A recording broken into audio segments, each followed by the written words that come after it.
নমস্কাৰ আপুনি চাই আছে নিউজ 18 অসম নৰ্থ ইষ্ট এয়া গুড মৰ্নিং 18 মই জয়ন্ত মাধৱ গোস্বামী আৰু গুড মৰ্নিং 18ত আৰম্ভণিতে জনাও এটা ব্ৰেকিং নিউজ হোজাইত চিকিৎসকৰ ওপৰত আক্ৰমণৰ পিছত এইবাৰ মৰিয়নিত পুনৰ চিকিৎসকৰ ওপৰত আক্ৰমণৰ অপচেষ্টা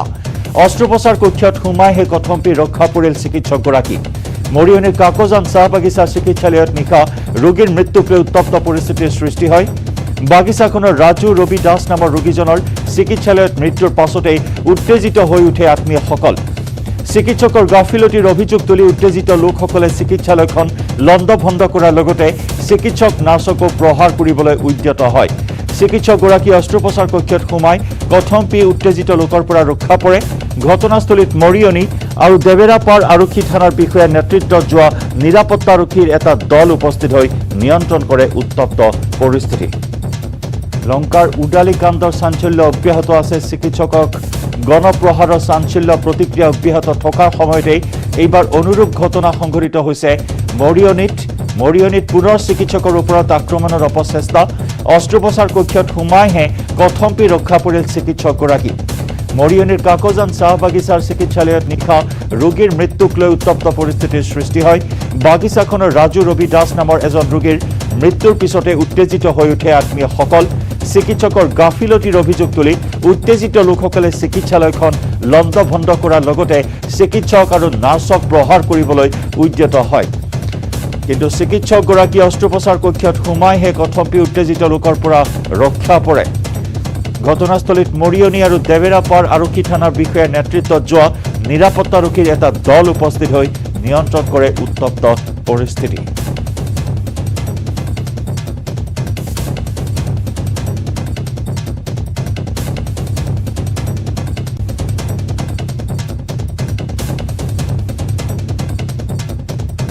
চিকিৎসকৰ গাফিলতিত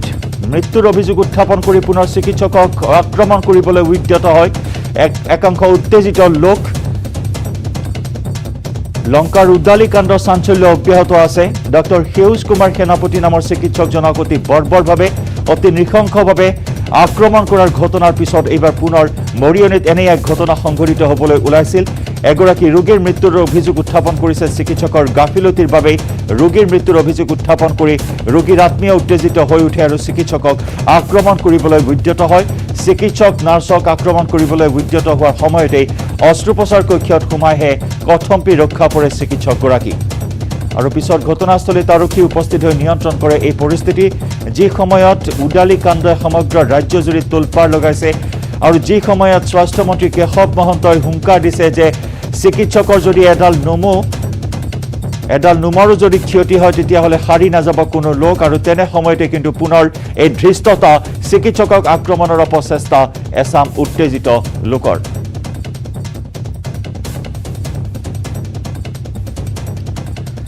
আমি এই সন্দৰ্ভত অধিক খবৰ লাভ কৰিবলৈ সংযুক্ত হৈছো আমাৰ সাংবাদিক জ্যোতিপ্ৰসাদ গগৈৰ সৈতে জ্যোতিপ্ৰসাদ পুনৰ লংকা কাণ্ডৰ নিচিনা এক পৰিস্থিতিৰ সৃষ্টি হৈছিল মৰিয়নিৰ কাকপথাৰৰ এই চিকিৎসালয়খনত কি খবৰ আছে আপোনাৰ হাতত কেনেদৰে সমগ্ৰ ঘটনা সংঘটিত হ'ল সমস্ত খবৰ এই মুহূৰ্তত আমি জানিব বিচাৰিম আপোনাৰ পৰা হয় জয়ন্ত যি সময়ত আচলতে হোজাই উডালি যি ঘটনা সংঘটিত হয় সেই ঘটনাৰ চাঞ্চল্য মাৰ নৌযাওঁতে কালি নিশা প্ৰায় 9টা বাজি 30 মিনিটত এই ঘটনা পুনৰাবৃত্তি হ'ল আচলতে একাংশ উত্তেজিত লোকে মই পুনৰবাৰ কৈছো যে যি মৰিয়নি যি কাকজান চাহ বাগিচা সেই মৰিয়নি যি কাকজান চাহ বাগিচা এজন ৰোগী ৰাজু ৰবি দাস বুলি কোৱা 50 এজন ব্যক্তি তেওঁ যিহেতু ঘৰত অসুস্থ অৱস্থাত আছিল আৰু তেওঁ কাকজান যি চিকিৎসালয়লৈ অনা হৈছিল আৰু তেতিয়া তাত যিজন চিকিৎসক আছিল ডক্টৰ ঋষিকেশ ডেকা আৰু সেই চিকিৎসকজনে যেতিয়া যিসকল ৰোগী আত্মীয় আছে তেওঁলোকক কৈছিল যে ৰোগীজনৰ অৱস্থা অতি সংকটজনক যিহেতু তেওঁ উশাহ ল'ব পৰা নাই তেওঁ এটা সংকটজনক অৱস্থাত আছিল আৰু সেইবাবে তেওঁক যোৰহাটলৈ তেওঁক জৰুৰীকালীনভাৱে তেওঁক ৰেফাৰ কৰিছিল তেওঁক পঠাইছিল কিন্তু এম্বুলেন্সৰ ব্যৱস্থা কৰি সেই আত্মীয়সকলে তেওঁক লৈ যোৱাৰ চেষ্টা কৰিছিল কিন্তু আধা বাটতে লোকজনৰ দুৰ্ভাগ্যবশত তেওঁৰ মৃত্যু হয় আৰু পুনৰ সেই লোকজনক কাকজান যি চিকিৎসালয় আছে সেই চিকিৎসালয়খনলৈ উভতাই আনে আৰু চিকিৎসকক এই চাবৰ কাৰণে কয় যে ৰোগীজনৰ অৱস্থা সংকটজনক হৈছে তেওঁ উশাহ ল'ব পৰা নাই আপুনি কিবা এটা কৰক এনেধৰণৰ অনুৰোধ কৰাত চিকিৎসকজনে পুনৰ চাই আৰু তেতিয়া দেখা পায় যে চিকিৎসকজন ইতিমধ্যে মৃত্যু সাৱটি লৈছে আৰু এই ঘটনাটো যেতিয়া চিকিৎসকজনে যেতিয়া এই কথাটো যেতিয়া আত্মীয়সকলক অৱগত কৰিলে তাৰ লগে লগে এই ৰোগীজনৰ আত্মীয়সকল উত্তেজিত হৈ পৰে চিকিৎসকক সহায় কৰিবলৈ উদ্যত হয় কিন্তু সেই সময়ত যিহেতু একাংশ আৰু লোক আছিল যিসকল চিকিৎসাকৰ্মী আছিল তেওঁলোকে কৌশলে চিকিৎসকজনক উক্ত স্থানৰ পৰা আঁতৰাই লৈ যায় আৰু তেওঁক অতি ৰুমত যি অপাৰেশ্যন ৰুম থাকে সেই ৰুমত তেওঁক আবদ্ধ কৰি লাইটসমূহ অফ কৰি দিয়ে যাৰ ফলত চিকিৎসকজনক কোনো হানি বিঘিনি নঘটে কিন্তু উত্তেজিত লোকসকলে তেওঁক সহায় কৰিবৰ কাৰণে তেওঁক মাৰিবৰ কাৰণে উদ্যত হয় সমগ্ৰ চিকিৎসালয়খনত লণ্ডভণ্ড কৰে গ্লাছ ভাঙে দুৱাৰ ভাঙে এনেদৰে সমগ্ৰ চিকিৎসালয়খনত এক অপ্ৰীতিকৰ পৰিস্থিতিৰ সৃষ্টি হয় উত্তপ্ত পৰিস্থিতিৰ সৃষ্টি হয় আৰু যিহেতু এই খবৰ পোৱা মাত্ৰকে মৰিয়নি আৰক্ষী তিতাবৰ মহকুমা আৰক্ষী বিষয়া দেবাপাৰ আৰক্ষী চকীৰ ভাৰপ্ৰাপ্ত বিষয়াকে ধৰি এটা বৃহৎ আৰক্ষী দলে চিকিৎসালয়খনত উপস্থিত হৈ পৰিস্থিতি নিয়ন্ত্ৰণ কৰে ইতিমধ্যে এই কথা যিহেতু বিয়পি পৰিছিল যে চিকিৎসকৰ অৱহেলাৰ বাবে আচলতে ৰোগীজনৰ মৃত্যু হোৱা বুলি কথা ওলাইছিল আৰু তাৰ ফলত নিশাৰ বাগিচাখনৰ চিকিৎসালয় চৌহদত বহু সংখ্যক লোকৰ সমাৱেশ হয় আৰু এনেদৰে চিকিৎসালয়খনক আচলতে যি বাসগৃহ আছিল চিকিৎসালয়খনৰ আচবাব ধ্বংস কৰে একাংশ লোকে উত্তেজিত লোকে আৰু নিৰাপত্তাৰক্ষী উপস্থিত হৈ পৰিস্থিতি নিয়ন্ত্ৰণ কৰাৰ চেষ্টা কৰে আৰু যিহেতু তাত গাঁওৰক্ষী বাহিনী আছিল আস্থাৰ লোক আছিল তেওঁলোকে যথেষ্ট বুজনিৰ ফলত এই পৰিস্থিতি চাম কাটে কিন্তু মই পুনৰবাৰ কওঁ যে যি সময়ত চিকিৎসকক আক্ৰমণ কৰাটো ঘটনা নিত্য নৈমিত্তিক এক ঘটনাত পৰিণত হৈছে সেই সময়ত মৰিয়নি কাকজান চাহ বাগিচাত পুনৰ অনুৰূপ ঘটনা সংঘটিত হোৱাৰ অৱকাশ আছিল কাৰণ কালি যিটো পৰিস্থিতি সৃষ্টি হৈছিল সেই মুহূৰ্তত আচলতে যদি চিকিৎসকজনে কৌশলেৰে যদি সেই ৰুমটোত নোসোমোৱা হ'লহেঁতেন হয়তো তেওঁ আমি পুনৰ এক ঘটনা দেখিলো হয় যেনেদৰে তিয়কত আমি দেৱেন দত্তৰ ঘটনা যি দেখিছিলো তেনেধৰণৰ ঘটনা পুনৰাবৃত্তি হোৱাৰ আছিলে সম্ভাৱনা আছিলে আৰু যথেষ্ট আচলতে লোকসকল আচলতে কি হৈছে ৰোগী এজন মৃত্যুক লৈ পিনি ইমান উত্তেজিত হৈ পৰা এই যিটো সৃষ্টি হৈছে এইটো আচলতে খুব ভয়ানক বুলি ক'ব পাৰি আৰু খুব এটা দুৰ্ভাগ্য কথা বুলি ক'ব পাৰি কাৰণ প্ৰতিদিনে আচলতে এনেধৰণৰ ঘটনা সংঘটিত হ'বলৈ ধৰিছে ই দুৰ্ভাগ্যজনক জয়ন্ত নিশ্চয় অতি দুৰ্ভাগ্যজনক কথা নিত্য নৈমিত্তিক ঘটনাত পৰিণত হৈছে ইতিমধ্যে তিয়কৰ ঘটনাৰ কথা আপুনি জনাইছে দেৱেন দত্তৰ কাহিনী কেতিয়াও কোনেও পাহৰিব নোৱাৰে সেই ক'লা অধ্যায় আৰু যেহেতু উদালি কাণ্ডৰ ঘটনা অব্যাহত আছে চাঞ্চল্য অব্যাহত আছে যি সময়ত কালিৰ দিনটোত চিকিৎসকসকলে অপিডি বয়কট কৰি সেই কাণ্ডৰ প্ৰতিবাদ কৰিছে ন্যায় বিচাৰিছে তেনে সময়তে কিন্তু নিশাৰ ভাগত মৰিয়নি কাকপথাৰত এই ঘটনাৰ উপক্ৰম হ'ল জ্যোতিপ্ৰসাদ জানিব বিচাৰিম কিমানজনীয়া উন্মাদৰ দলে এনেধৰণৰ আক্ৰমণৰ ঘটনা সংঘটিত কৰিলে হয় জয়ন্ত তাত যিহেতু তেওঁ আত্মীয় লোক আছিল প্ৰায় 10-12জন লোক আছিল তেওঁৰ আত্মীয় যেতিয়া এই ঘটনা যেতিয়া তেওঁৰ ৰোগীজনৰ মৃত্যু হ'ল তাৰপিছত তেওঁ ফোনযোগে যিহেতু বিভিন্ন লোকক অৱগত কৰিলে তাত যথেষ্ট সংখ্যক লোক তাত সমবেত হৈছিল আৰু একাংশ লোক আচলতে বহুত উত্তেজিত হৈ পৰিছিল তেওঁলোকে যাৰ ফলত সমগ্ৰ চিকিৎসালয়খনত যিহেতু নিশা আছিল তছনছ কৰে লণ্ডভণ্ড কৰে যি চিকিৎসালয় আচবাব আছিল গ্লাছ আছিল দুৱাৰ খিৰিকী আছিল সকলো ভাঙি শিলগুটি দলিয়াই তেওঁলোকে তেনেধৰণে এক ধ্বংসযজ্ঞ চলাবলৈ আৰম্ভ কৰে আৰু এতিয়া আৰক্ষী যিহেতু তাত উপস্থিত আছিল আমি আৰক্ষীৰ লগত যেতিয়া কথা পাতিছোঁ তেওঁলোকে তেতিয়া যথেষ্ট কষ্টৰে এই পৰিস্থিতি যিহেতু চাম কটাবলৈ নিয়ন্ত্ৰণ কৰিবলৈ সক্ষম হৈছিল বৃহৎ আৰক্ষী দল মোতায়েন কৰা হৈছিল বৰ্তমানেও চিকিৎসালয়খনত যথেষ্ট সংখ্যক আৰক্ষী নিৰাপত্তাৰক্ষী লোক নিয়োজিত কৰি ৰখা হৈছে কাৰণ যিহেতু যিকোনো মুহূৰ্ততে আচলতে এনেধৰণৰ ঘটনাৰ হোৱাৰ কোনো উত্তপ্ত হৈ পৰাৰ আশংকা দেখা গৈছে যিহেতু তাত এতিয়া জাতীয় যি সংগঠন আছে আচ্ছাকে ধৰি বিভিন্ন সংগঠনে লোকসকলক বুজোৱাৰ চেষ্টা কৰিছে কাৰণ এই যি আচলতে ৰোগী এজন মৃত্যু হোৱাৰ পাছতে আচলতে যি উত্তেজিত হৈ পৰে লোকসকল এই লোকসকলক আচলতে চিকিৎসা যিহেতু বাগিচা চিকিৎসালয়ত চিকিৎসকৰ অভাৱ থাকে ধৰি লওক তাত যিখিনি সুবিধা থাকিব লাগে নাথাকে এইখিনি পূৰ্বৰ অভিযোগ পূৰ্বৰ পৰা কৰি অহা হয় কিন্তু এই সুযোগটো আছিলে লৈ চিকিৎসক এগৰাকী ওপৰত আক্ৰমণ চলে যেতিয়া এজন ৰোগী যেতিয়া মৃত্যু হয় মৃত্যুৰ লগে লগে চিকিৎসক গৰাকীৰ ওপৰতে সকলো দুখ চাপি দি তেওঁক প্ৰহাৰ কৰা হয় তেওঁক হত্যাৰ চেষ্টা চলোৱা হয় নিৰ্মমভাৱে প্ৰহাৰ কৰা হয় এনেধৰণৰ ঘটনাবিলাক ঘটি থকাটো অতি দুখজনক ঘটনা হৈছে আৰু এই ক্ষেত্ৰত প্ৰশাসন আৰু বাগিচা কৰ্তৃপক্ষ যিহেতু বাগিচাত পূৰ্বতেও এনেকুৱা ধৰণৰ ঘটনা ঘটিছে তাৰ বাবে আচলতে বাগিচা কৰ্তৃপক্ষই হওক বা চৰকাৰ প্ৰশাসনেই হওক যিসকল চিকিৎসকৰ নিৰাপত্তাৰ ক্ষেত্ৰত আচলতে চিন্তা কৰিব লাগে বা তেওঁলোকে এটা বিশেষ পদক্ষেপ গ্ৰহণ কৰিব লাগে কাৰণ চিকিৎসকৰ নিৰাপত্তাহীনতাত ভুগিছে এতিয়া আমি যি গম পাইছো যে যিসকল বাগিচাৰ চিকিৎসক আছে সেই চিকিৎসকসকলে এতিয়া নিৰাপত্তাহীনতাত ভুগিছে পূৰ্বতে দেবেন দত্তৰ যি ঘটনা হৈছিল তেতিয়াও চিকিৎসকসকলে নিৰাপত্তা ঘটিছিল আৰু মই অনুকে থওঁ যে কাকজান চাহ বাগিচাত দেবেন দত্তৰ ঘটনাৰ তিয়কৰ যি দেবেন দত্তৰ ঘটনা সংঘটিত হৈছে সেই ঘটনাৰ কিছুদিন আগত সেই একেখন চিকিৎসালয় কাকজান চিকিৎসালয়খনৰ এজন মহিলা চিকিৎসকক একাংশ উত্তেজিত লোকে ঠিক কালি যি ঘটনা হৈছে তেনেদৰে তেওঁক আক্ৰমণৰ চেষ্টা কৰিছিল এই কাকজান চাহ বাগিচাত পূৰ্বতে এনেধৰণৰ ঘটনা ঘটিছে একাংশ উত্তেজিত লোক যিসকল দুষ্কৃতিকাৰী আছে দুষ্কৃতিকাৰী বুলি ক'ব লাগিব একাংশ লোক আছে যিসকলে আচলতে অকণমান সুযোগ পালে আচলতে তেওঁলোকে নিজৰ ৰূপ দেখুৱাই নিজৰ যি পৈশাচিক ৰূপ দেখুৱাই আৰু এনেদৰে চিকিৎসকক আক্ৰমণ কৰে আৰু এই ক্ষেত্ৰত চৰকাৰ প্ৰশাসন বা বাগিচা কৰ্তৃপক্ষই এক কঠোৰ ভাল পদক্ষেপ ল'ব লাগিব নহ'লে নতুবা এই যি বাগিচা অঞ্চলত যিসকল চিকিৎসক আছে সেইসকলে কিন্তু বাগিচা অঞ্চলত চিকিৎসা কৰাৰ ক্ষেত্ৰত নিৰাপত্তাহীনতাত ভুগিছে আৰু তেওঁলোকে হয়তো ইয়াৰ পৰা বিৰত থাকিব আৰু তেতিয়াহ'লে বাগিচাৰ পৰিস্থিতি কিন্তু অধিক জটিল হৈ পৰাৰ যিহেতু কভিডৰ মহামাৰী চলি আছে এনে সময়ত কিন্তু জটিল হৈ পৰাৰ সম্ভাৱনা দেখা গৈছে হয় নিশ্চয়কৈ কোভিড কালৰ এই জটিল সময় আৰু এই জটিল সময়ত সন্মুখৰ পৰা যুঁজ দি অহা এই চিকিৎসকসকল এতিয়া চৰম নিৰাপত্তাহীনতাত ভুগিবলগীয়া হৈছে একাংশ উন্মাদৰ এই পৈশাচিক কাণ্ডৰ বলি হ'বলগীয়া হৈছে একাংশ চিকিৎসক উদালি কাণ্ডৰ পিছত এইবাৰ মৰিয়নিত এনেধৰণৰ এক ঘটনা সংঘটিত হ'ল জ্যোতিপ্ৰসাদ যিহেতু ঘটনাস্থলীত দেবেৰাপাৰ আৰু মৰিয়নি আৰক্ষীৰ দল উপস্থিত হৈছিল পৰিস্থিতি নিয়ন্ত্ৰণ কৰিছিল এই লংকাকাণ্ড সৃষ্টি কৰা এই তাণ্ডৱ চলোৱা হস্পিটেলৰ আজবাব ভাঙি চুৰমাৰ কৰা কোনো উন্মাদ লোকক আটক কৰা হৈছে নে নাই আমি জনামতে যিসকল লোক আছে তেওঁলোকক বৰ্তমান তেওঁলোকৰ ওপৰত অনুসন্ধান চলাই আছে আৰু আৰক্ষীয়ে হয়তো যিসকল লোকে তাত উপদ্ৰৱ চলাইছে সেই লোকসকলক আটক কৰিব আমি শেহতীয়া যি খবৰ আছে আমি কিছু সময় পিছতে আমি পোনপটীয়াভাৱে জনাবলৈ চেষ্টা কৰিম আচলতে আৰক্ষীয়ে কি ব্যৱস্থা গ্ৰহণ কৰিছে সেইসকল লোকৰ প্ৰতি কাৰণ যিসকল লোকে কালি যিহেতু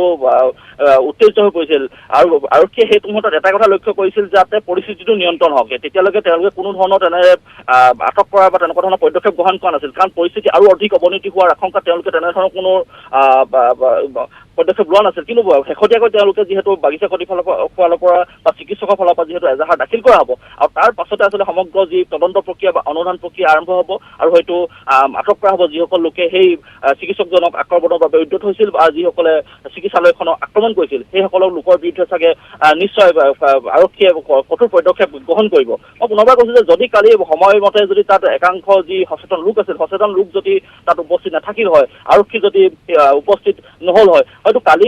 এক ভয়ানক ঘটনা সংঘটিত হোৱাৰ পূৰ্ণ সম্ভাৱনা আছিল জয়ন্ত নিশ্চয়কৈ নিৰাপত্তাহীনতাত ভুগিবলগীয়া হৈছে চিকিৎসকসকল আৰু কালিৰ দিনটোতো এনেদৰে চিকিৎসকসকলে অপিডি বয়কট কৰি নিৰাপত্তা সুনিশ্চিত কৰাৰ দাবী জনাইছিল কিন্তু কালিৰ দিনটোৰ ভিতৰতে পুনৰ এনেকুৱা ধৰণৰ এক ঘটনা সংঘটিত হ'ল এতিয়া প্ৰশ্ন উত্থাপিত হ'ল নিৰাপত্তা কেনেদৰে প্ৰদান কৰা হ'ব চিকিৎসকসকলক স্বাস্থ্যমন্ত্ৰীগৰাকীয়েও আশ্বাস প্ৰদান কৰিছে যে নিৰাপত্তা সুনিশ্চিত কৰা হ'ব ৰাজ্য চৰকাৰেও গুৰুত্ব সহকাৰে লৈছে বিষয়টো কিন্তু তাৰ পিছতো এনেদৰে ঘটনা বাৰে বাৰে সংঘটিত হৈছে হয় জয়ন্ত যিহেতু দেখিবলৈ পোৱা গৈছে পূৰ্বতে এনে ঘটনা ঘটিছে যিসকল লোক আছে উত্তেজিত লোকৰ জিঘাংসাৰ বলি হ'বলগীয়া হৈছে চিকিৎসকসকল এই ক্ষেত্ৰত চৰকাৰে যিহেতু বাৰে বাৰে কৈ আহিছে যি অসমৰ মুখ্যমন্ত্ৰী আছে স্বাস্থ্যমন্ত্ৰী আছে কৈছে যে চিকিৎসকসকলৰ নোমেডাল আচলতে আঘাত সানিলেও তেওঁলোকক ৰেহাই দিয়া নহ'ব কিন্তু এনেধৰণৰ পুনৰ ঘটনা সংঘটিত হৈ আহিছে যিহেতু বাগিচা অঞ্চলত নিশা আৰক্ষী সোমাবলৈ ভয় কৰা এক পৰিস্থিতিৰ সৃষ্টি হয় যিহেতু আৰক্ষীৰ লোক কম থাকে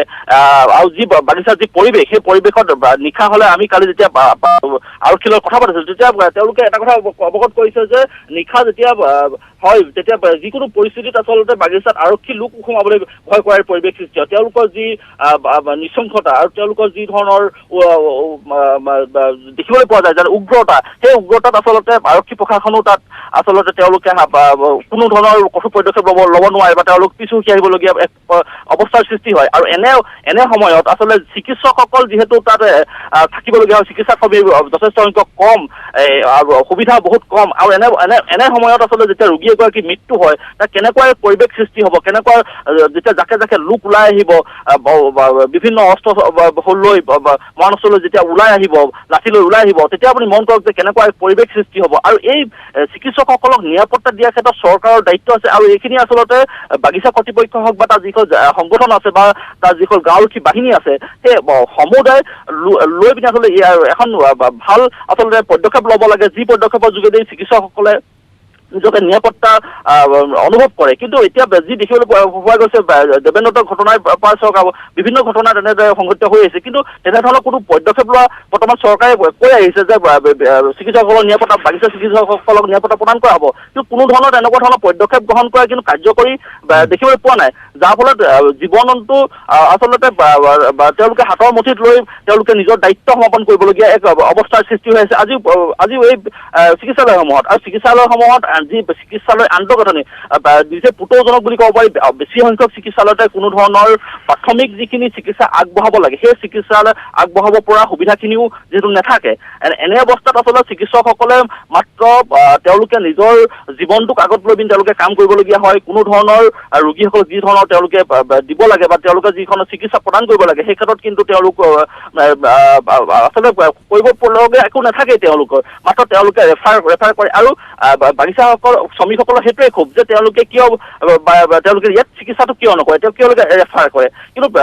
প্ৰকৃত ছবিখন হৈছে কি বাগিচা চিকিৎসালয়ত তেনেকুৱা কোনো ধৰণৰ সুবিধা নাই অক্সিজেন লাগিলে অক্সিজেন দিব পৰা সুবিধা নাথাকে বা এটা বেজী যদি বিচাৰে সেইটো বেজী নাথাকে এনেধৰণৰ এক পৰিস্থিতিৰ সৃষ্টি হয় যদি পৰ্যাপ্ত ৰূপত যদি বাগিচা চিকিৎসালয়সমূহত যদি সুবিধা উপলব্ধ কৰাব পাৰি তেতিয়াহ'লে হয়তো এনেধৰণৰ ঘটনাৰ পুনৰাবৃত্তি হোৱাৰ আশংকা হয়তো কমি আহিব এই ক্ষেত্ৰত বাগিচা কৰ্তৃপক্ষ হওক বা চিকিৎসা বিভাগেই হওক প্ৰয়োজনীয় পদক্ষেপ গ্ৰহণ কৰা প্ৰয়োজন হৈ পৰিছে জয়ন্ত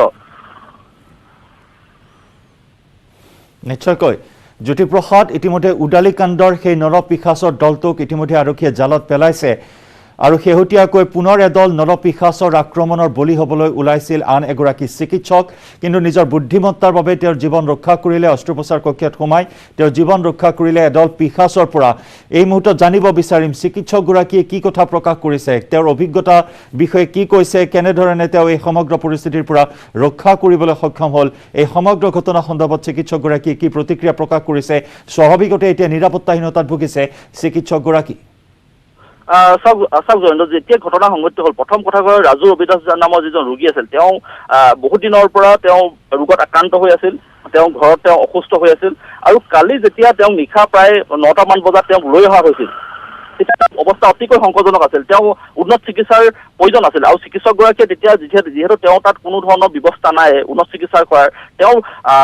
আত্মীয়সকলক তেওঁ অৱগত কৰে যে এই ৰোগীজনৰ অৱস্থা সংকটজনক আপোনালোকে যোৰহাটলৈ ৰেফাৰ কৰক আৰু তেওঁ সেইদৰে ৰেফাৰ কৰি তেওঁ এখন এম্বুলেন্স যোগাৰ কৰি তেওঁ পঠাই দিছিল তাৰ পৰা আৰু তাৰ পাছতে আচলতে বাটত নি থকা অৱস্থাতে ৰোগীজন মৃত্যু হয় ৰোগীজন মৃত্যু হোৱাৰ পাছত আত্মীয়সকলে তেওঁ পুনৰ উভতাই লৈ আহে আৰু উভতাই অনাৰ পিছত তেওঁ যেতিয়া চিকিৎসকজনে যেতিয়া চাই ৰোগীজনক চাই ইতিমধ্যে তেওঁ মৃত্যু হৈছে আৰু এই কথাটো তেওঁ অৱগত কৰাৰ পাছতে লোকসকল উত্তেজিত হৈ পৰে আপোনাৰ চিকিৎসকজনক অভিযোগ উত্থাপন কৰে যে আপোনাৰ অৱহেলাৰ কাৰণে আপুনি কিয় ৰেফাৰ কৰিছে আপুনি কিয় চিকিৎসা নকৰিলে এনেধৰণৰ অভিযোগ উত্থাপন কৰি চিকিৎসকজনক মাৰিবৰ কাৰণে উদ্যত হয় আৰু সেই সময়ত তেওঁ আমাক সংবাদ মাধ্যমক জনোৱা মতে তেওঁ যিসকল লোক আছে তাত যিহেতু চিকিৎসা অন্যান্য কৰ্মী আছে তেওঁলোকে কৌশলে তেওঁক এটা অতি ৰুমত ভৰাই দিয়ে আৰু সেই অতি ৰুমত ভৰাই তেওঁক লাইট বন্ধ কৰি দিয়ে তেওঁক লুকুৱাই দিয়ে আৰু যাৰ ফলত তেওঁৰ জীৱন বা তেওঁ হানি বিঘিনি হোৱাৰ পৰা ৰক্ষা পৰে কিন্তু চিকিৎসকজনক যিহেতু প্ৰহাৰ কৰিবলৈ নেপালে সেই উত্তেজিত লোকসকলে সেই যি আক্ৰমণকাৰীসকলে আৰু সেই তাৰ পাছত তেওঁলোকে চিকিৎসকজনক বিচাৰি বিভিন্ন ৰুমে তেওঁলোকে তেওঁক বিচাৰি ফুৰে আৰু বিভিন্ন আচবাব ধ্বংস কৰে গ্লাছ মাৰে শিলগুটি দলিয়াই এনেদৰে তেওঁ সন্দেহ প্ৰকাশ কৰিছে যদি এই ঘটনা যদি তেওঁক লুকুৱাই নথলে হয় তেওঁক হয়তো প্ৰহাৰ কৰিলে হয় উদালি দৰে ঘটনা বা দেবেন্দ্ৰৰ দৰে অনাকাংক্ষিত ঘটনা এটা পুনৰাবৃত্তি হ'ল হয় তেওঁ ভয় কৰিছে যে যদি প্ৰশাসনৰ লোক নাহিল হয় বা আচ্ছা লোকসকল যদি ওলাই নাহিল হয় সচেতন লোকসকলে যদি তেওঁক সুৰক্ষা নিদিলে হয় তেওঁ কিন্তু কালি পুনৰ এক অনাকাংক্ষিত ঘটনাৰ সন্মুখীন হোৱাৰ হয়তো অৱকাশ আছিল আৰু তেওঁ ইতিমধ্যে তেওঁ নিৰাপত্তাহীনতাত ভুগিছে ইয়াত কৰ্মৰ কৰাৰ পৰা তেওঁ নিজৰ চলাই যাবৰ কাৰণে তেওঁ শংকা প্ৰকাশ কৰিছে পুনৰ এনে ধৰণৰ ঘটনা তেওঁ আচলতে নিৰাপত্তাহীনতাত ভুগিছে বুলি ক'ব পাৰি এই মুহূৰ্তত তেওঁ নিজৰ কৰ্তব্যত যোগদান কৰাৰ পৰা তেওঁ বৰ্তমান বিৰত আছে ফলত তেওঁ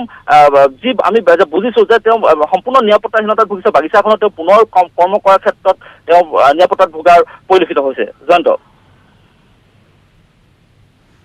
জ্যোতিপ্ৰসাদ দেৱেন দত্তৰ হত্যাকাণ্ডৰ পিছতো যেতিয়া কোনো ধৰণৰ শিক্ষা গ্ৰহণ নকৰিলে আৰক্ষীয়ে নিৰাপত্তা সুনিশ্চিত কৰা নহল প্ৰতিশ্ৰুতি প্ৰদান কৰা হল আশ্বাস প্ৰদান কৰা হল বাগিচা অঞ্চলত নিৰাপত্তা সুনিশ্চিত কৰা হ'ব চিকিৎসকৰ কিন্তু বাস্তৱ ক্ষেত্ৰত সকলো ফুটুকাৰ ফেনত পৰিণত হল দৰাচলতে বাস্তৱ ছবিখন যদি চোৱা হয় এতিয়াও নিৰাপত্তা তাত দেখিবলৈ পোৱা হোৱা নাই বাগিচা অঞ্চলৰ চিকিৎসালয়সমূহত যাৰ পৰিপ্ৰেক্ষিতত এনেদৰে চৰম নিৰাপত্তাহীনতাত ভুগিবলগীয়া হয় বা এনেদৰে উত্তেজিত হৈ পৰে একাংশ উন্মাদ লোক গতিকে এতিয়া প্ৰশ্ন উত্থাপিত হয় এই বাগিচা অঞ্চলসমূহত নিৰাপত্তা কেতিয়া সুনিশ্চিত হ'ব চিকিৎসকসকলৰ নিৰাপত্তা জ্যোতিপ্ৰসাদ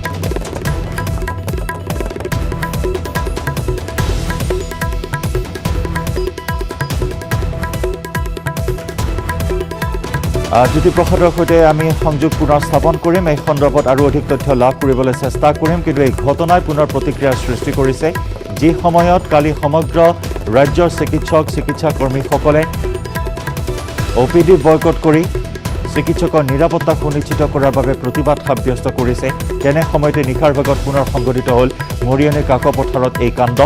এগৰাকী চিকিৎসকক আক্ৰমণ কৰিবলৈ উদ্যত হ'ল একাংশ উন্মাদ লোক আৰু চিকিৎসকগৰাকীক নাপাই হাস্পতালখনৰ প্ৰতিটো কোঠাতে এনেদৰে তাণ্ডৱ চলালে ভাঙি চুৰমাৰ কৰিলে চিকিৎসালয়খনৰ সকলো আচবাব আৰু কোনোমতে চিকিৎসকগৰাকীয়ে অস্ত্ৰোপচাৰ কক্ষত সোমাই প্ৰাণ ৰক্ষা কৰিবলৈ সক্ষম হ'ল এক ভয়ংকৰ কাণ্ডৰ পৰা কথম্পি ৰক্ষা পৰিল এগৰাকী চিকিৎসক কিন্তু এতিয়াও কোনো এজন উন্মাদ লোককে আৰক্ষী আটক কৰা নাই আৰু প্ৰশ্ন উত্থাপিত হৈছে চাহ বাগিচা অঞ্চলৰ এই চিকিৎসকসকলৰ নিৰাপত্তা কেতিয়া হ'ব সুনিশ্চিত ঠিক 8:30 বজাত আমাৰ এজন বেমাৰী আহিলে হস্পিটেলৰ আণ্ডাৰত তেওঁ কণ্ডিশ্যনটো খুব ডিটৰিয়েট আছিলে SpO2 লেভেল 35% আছিলে তাৰপিছত ইমিডিয়েটলি ৰেফাৰ কৰা গ'ল কিন্তু মানুহজন নাযাওঁ বুলি ক'লে ৰিলেটিভছে নিনিও বুলি ক'লে সেই ক্ষেত্ৰত মই অক্সিজেন দিয়ালোঁ যথেষ্টখিনি ষ্টেবিলাইজ কৰিলোঁ পেচেণ্টটো ষ্টেবিলাইজ কৰি মই ইমিডিয়েটলি তেওঁলোকক ক'লোঁ এতিয়াতো ৰেফাৰেল কৰি দিয়া যাব এতিয়া ৰেফাৰ কৰি পঠাই দিলোঁ মই মানুহখিনিক অন দ্য ৱে জাষ্ট এম্বুলেঞ্চত পঠোৱালোঁ অক্সিজেন দি কিনে তেতিয়া অন দ্য ৱে মানুহজন এক্সপায়াৰ হ'ল বুলি গম পালোঁ তো এম্বুলেঞ্চখন ফিৰি আহিলে আমাৰ বাগানত মই হস্পিটেলত ডিক্লেয়াৰ কৰিলোঁ ডেথ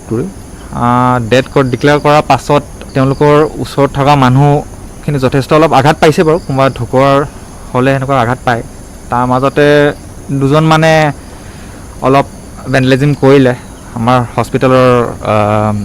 দৰ্জাৰ গ্লাছ টাছ অলপ ভাঙিলে সেই ক্ষেত্ৰত আমাৰ বাগানৰ ফালৰ পৰা আমাৰ ইউনিয়ন আছে আমাৰ আচ্ছা আছে আমাৰ মৰিয়নিৰ OC ছাৰ আছিলে তেওঁ আহিলে যথেষ্ট ছাপৰ্ট কৰিলে চিটুৱেশ্যনটো মানে বাঢ়িব নিদিলে কণ্ট্ৰলত হ'ল যথেষ্ট মানুহখিনিক বুজোৱা গ'ল ভৱিষ্যতলৈ যে এনেকুৱা নহয় আৰু সেইটো বিচাৰিছোঁ গুড মৰ্নিং 18ত আমি খবৰৰ ধাৰা অব্যাহত ৰাখিম লৈছোঁ এটি বাণিজ্যিক বিৰতি মাইথান ষ্টিল ইমান ষ্ট্ৰং যে 20% কমকৈ লাগে ষ্ট্ৰং আৰু বুদ্ধিয় মাইথান নিৰ্মাণৰ মানদণ্ড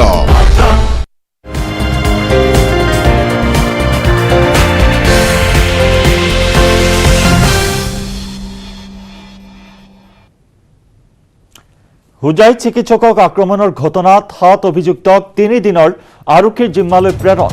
24 অভিযুক্তৰ 8জনক 5 দিনৰ জিম্মাত বিচাৰিছিল আৰক্ষীয়ে এজন অভিযুক্ত নাবালক হোৱাৰ বাবে এজনক জিম্মাত নিদিলে আৰক্ষীয়ে আৰু ইয়াৰ ভিতৰত আছে এগৰাকী মহিলা অভিযুক্ত হুজাইৰ শংকৰদেৱ নগৰ আদালতে আৰক্ষীৰ জিম্মালৈ প্ৰেৰণ কৰে 7 অভিযুক্তক বাকী অভিযুক্তক ন্যায়িক জিম্মালৈ প্ৰেৰণ কৰে আদালতে হুজাই উদালি কাণ্ডত জড়িত থকা একাংশ অভিযুক্তক ইতিমধ্যে আমি জনাইছোঁ 7 অভিযুক্তক 3 দিনৰ আৰক্ষীৰ জিম্মালৈ প্ৰেৰণ কৰা হৈছে 24 অভিযুক্তৰ ভিতৰত 8 জনক 5 দিনৰ জিম্মাত বিচাৰিছিল আৰক্ষীয়ে কিন্তু এজন অভিযুক্ত নাবালক হোৱাৰ বাবে এজনক জিম্মাত নিদিলে আৰক্ষীয়ে ইয়াৰ ভিতৰত আছে এগৰাকী মহিলা অভিযুক্ত হুজাইৰ শংকৰদেৱ নগৰ আদালতে আৰক্ষীৰ জিম্মালৈ প্ৰেৰণ কৰে 7 অভিযুক্তক আৰু বাকী অভিযুক্তসকলক ন্যায়িক জিম্মালৈ প্ৰেৰণ কৰে আদালতে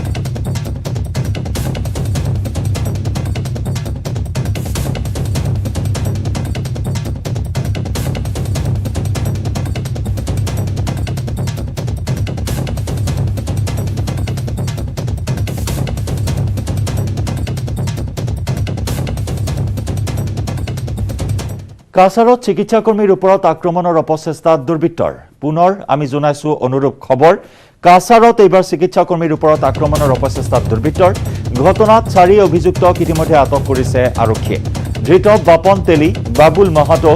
অজয় মিৰ্জা আৰু মদন তেলি কাছাৰৰ কালাইৰ সিন্দুৰা চাহ বাগিচাত মঙলবাৰে সংঘটিত হৈছিল এই ঘটনা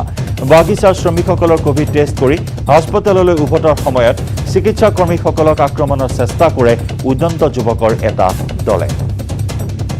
কাছাৰত চিকিৎসাকৰ্মীৰ ওপৰত আক্ৰমণৰ অপচেষ্টাত দুৰ্বৃত্তৰ এই ঘটনাত 4 জনক ইতিমধ্যে আটক কৰিছে আৰক্ষীয়ে ধৃত কেইজন হৈছে বাপন তেলি বাবুল মাহাতো অজয় মিৰ্জা আৰু মদন তেলি কাছাৰৰ কালাইৰ সিন্দুৰা চাহ বাগিচাত মঙলবাৰে সংঘটিত হয় এই ঘটনা বাগিচাৰ শ্ৰমিকসকলৰ কোভিড টেষ্ট কৰি হাস্পতাললৈ উভতাৰ পথত চিকিৎসাকৰ্মীসকলক আক্ৰমণৰ চেষ্টা চলাই উদণ্ড যুৱকৰ এটা দলে उन्होंने उन्हें काम में डिस्टर्ब किया मिसबिहेव किया इंटरफेयर किया लेकिन कोई फिजिकल हार्म पहुंचाने की सूचना अभी तक मिली नहीं है जैसे ही उन्हें सूचना मिली इस मामले की आईसी कलायन पीपी उन्होंने तुरंत उसको रिस्पॉन्ड करते हुए जो डॉक्टर भौमिक उनसे जो एफआईआर मिली उसके जो 4 लोगों के जिसमें नाम थे वो 4 ही एफआईआर नेम अक्यूज्ड को इमीडिएटली अरेस्ट किया गया और आज उन्हें कोर्ट में फॉरवर्ड किया गया इस मामले में एक एफआईआर हमने दर्ज किया है कचार पुलिस ने दर्ज किया है काटीगोरा थाना में सेक्शन 341 353 और 34 आईपीसी तथा section 51 of disaster management act और सेक्शन 4 ऑफ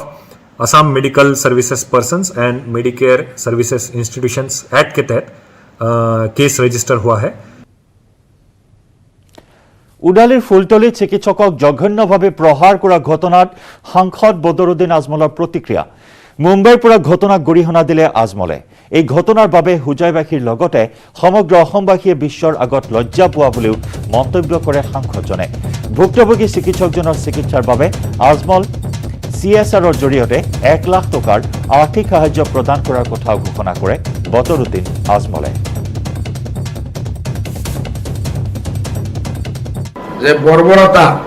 আৰ লজ্জাজনক ঘটনা কৰিছে এইটোৱে গোটেই আমাৰ অসমবাসীৰ হোজাইবাসীৰ চকু নত হৈ গৈছে আমি লজ্জা পাইছো পুৰা পৃথিবীত মুখ দেখাবলৈ আমাৰ কোনো জায়গা নাই এই ঘটনাৰ পুৰা পৃথিবীৰ মানুহে নিন্দা কৰিব লাগে আমি এইটো মৰ্মাহত হৈছো আমাৰ আজমল ফাউণ্ডেশ্যনে নিন্দা কৰি আছে আজমল সিএসআৰ নিন্দা কৰি আছে আমি আমাৰ হস্পিটাল একদিনৰ কাৰণে বন্ধ কৰি দিছো প্ৰটেস্ট আৰ এই যে ঘটনা যিসকলে কৰিছে ইসকলক চৰকাৰে কঠোৰ শাস্তি দিব লাগে মই প্ৰশংসা কৰি আছো যে হেলথ মিনিষ্টাৰ নিজে জায়গাত গৈ পাইছে আৰ এতিয়ালৈকে যিমান কালপ্ৰিটসকল আছিল ধৰা পাইছে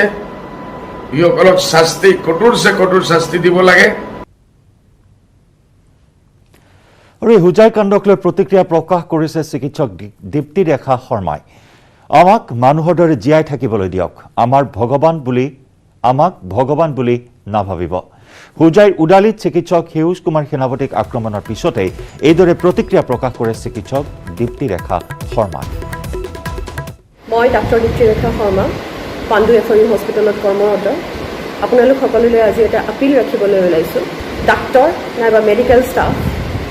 আপোনালোকে তেওঁলোকক ভগৱান ৰূপে জ্ঞান কৰে কিন্তু মই আজি ক'ব বিচাৰিছোঁ আপোনালোকে ভগৱান বুলি জ্ঞান নকৰিব আমাকো মানুহৰ দৰে জীয়াই থাকিবলৈ দিয়ক আমিও মানুহ আমি আপোনালোকৰ সেৱাৰ অৰ্থে আছোঁ ইয়াতে হস্পিটেলত দিন ৰাতি এক কৰি ডাক্তৰসকল বা নাৰ্ছসকল নাইবা মেডিকেল ষ্টাফসকল বহি থাকে যাতে যিকোনো কেছ আহক ইমাৰ্জেঞ্চি আহক তেওঁলোকে সেৱা কৰিব পাৰে কিন্তু কালি যিটো দেখা গ'ল ডাক্তৰ হেউজ সেনাপতি হোজাইত তেওঁ কিন্তু সেই ৰোগীজনক বচাবলৈ গৈছিলে কিন্তু তাৰ আগতেই ৰোগীজন ঢুকাইছিলে কিন্তু তেওঁৰ যিসকল এটেণ্ডেণ্ট আছিলে সেই কথাটো বুজি নাপালে আৰু তেওঁ বহুত বেছিকৈ মাৰধৰ কৰিলে সেয়ে মই কৈছোঁ আপোনালোকে মই আপিল কৰিম যাতে আপোনালোকে আমাক মানুহ হিচাপে জীয়াই থাকিবলৈ দিয়ে যি সময়ত কোভিডৰ এই পৰিস্থিতিৰ পৰিপ্ৰেক্ষিতত বেলেগ বেলেগ ডিপাৰ্টমেণ্টৰ ব্যক্তিসকলে ঘৰত বহি ৱৰ্ক ফ্ৰম হোম কৰিব পাৰিছে সেইটো সময়ত আমি সৰু সৰু বাচ্চা এৰি 8 মহীয়া 9 মহীয়া বাচ্চা এৰি নাইবা প্ৰেগনেণ্টসকলেও আনকি প্ৰেগনেণ্টসকলেও হস্পিটেলত ডিউটি কৰিবলগীয়া হৈছে সমানে সেইটো সময়ত যদি আপোনালোকে আমাৰ লগত এই পৰিস্থিতিৰ সূচনা কৰে তেনেহ'লে কিন্তু ডাক্তৰসকলেও হতাশ হৈ পৰিব আপোনালোকক সেৱা আগবঢ়োৱাতকৈ তেওঁলোকেও মানসিকভাৱে যথেষ্ট হতাশ হৈ পৰিব আপোনালোকে ইন ৰিটাৰ্ণ যদি এনেকৈ আমাক ৰিৱাৰ্ড দিবলৈ ষ্টাৰ্ট কৰে সেয়েহে আমাৰ এই অনুৰোধ যাতে আপোনালোকে আমাক ভগৱান ৰূপে জ্ঞান নকৰি মানুহ হিচাপে সকলোৱে যেনেকৈ একেলগে আছোঁ তেনেকৈ মানুহ হিচাপে আমাক জীয়াই থাকিবলৈ দিয়ক গুড মৰ্ণিং 18 পৰৱৰ্তী অংশলৈ যোৱাৰ পূৰ্বে লৈছোঁ ক্ষন্তেক সময়ৰ বাবে আন এটি বিৰতি মাইথান ষ্টীল ইমান